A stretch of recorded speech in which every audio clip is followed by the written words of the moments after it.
নমস্কার, আপনারা দেখছেন কলকাতা টিভি ডিজিটাল, আর আমি আপনাদের সঙ্গে নিমাই পান্ডা। এবার হরমুজ প্রণালীতে জাহাজ চলাচলের জন্য অর্থাৎ ট্রানজিট ফি, একটি জাহাজ যদি পাস করে এই হরমুজ প্রণালী দিয়ে, তার জন্য $20 লাখ ট্রানজিট ফি দাবি করল ইরান। অর্থাৎ জাহাজ পিছু $20 লাখ দিতে হবে, যা ভারতীয় মুদ্রায় দাঁড়ায় 18.18 কোটি টাকা। এবং সবথেকে বড় কথা যে এতে কিন্তু যে সমস্ত জ্বালানি মানে পেট্রোল বা ডিজেল বা অশোধিত যে পেট্রোলিয়াম রয়েছে, সেগুলোর পাশাপাশি যদি এলপিজি গ্যাসও নিয়ে আসতে হয়, তাহলে অতিরিক্ত মাশুল দিতে হবে।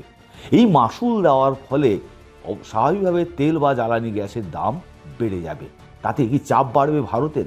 তার কারণ বন্ধু দেশ হিসেবে রাশিয়া, চীন এবং ভারতের জাহাজগুলিকে ছাড়পত্র দিচ্ছিল ইরান।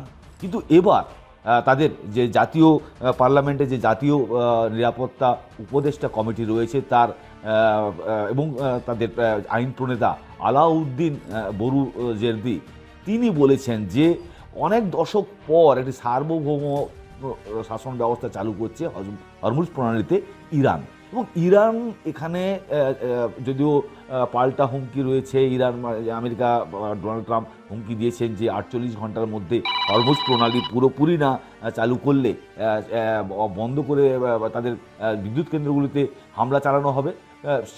সেই ঘটনার পাশাপাশি কিন্তু ইরান আবার পাল্টা হুমকি দিয়েছে তারা হরমুজ প্রণালী পুরোপুরি বন্ধ করে দেবে। কিন্তু তার মধ্যে এই 18.8 কোটি টাকা প্রতি জাহাজে যদি ফি দিতে হয়, ট্রানজিট ফি, তাহলে কিন্তু তেলের দাম, গ্যাসের দাম বেড়ে যাবে। এবং ভারতের মতো দেশে এই রপ্তানি করতে গিয়ে বা এই আমদানি করতে গিয়ে তারপর দেশে বিক্রি করতে গিয়ে অনেক খরচ বেড়ে যেতে পারে, যা কিন্তু চাপে ফেলে দিতে পারে ভারত সরকারকে, শুধু নয় ভারতের সাধারণ মানুষকেও।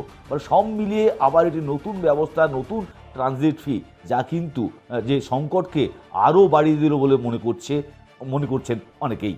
আরও খবরের জন্য দেখতে থাকুন কলকাতা টিভি ডিজিটাল, রাত দিন 7 দিন।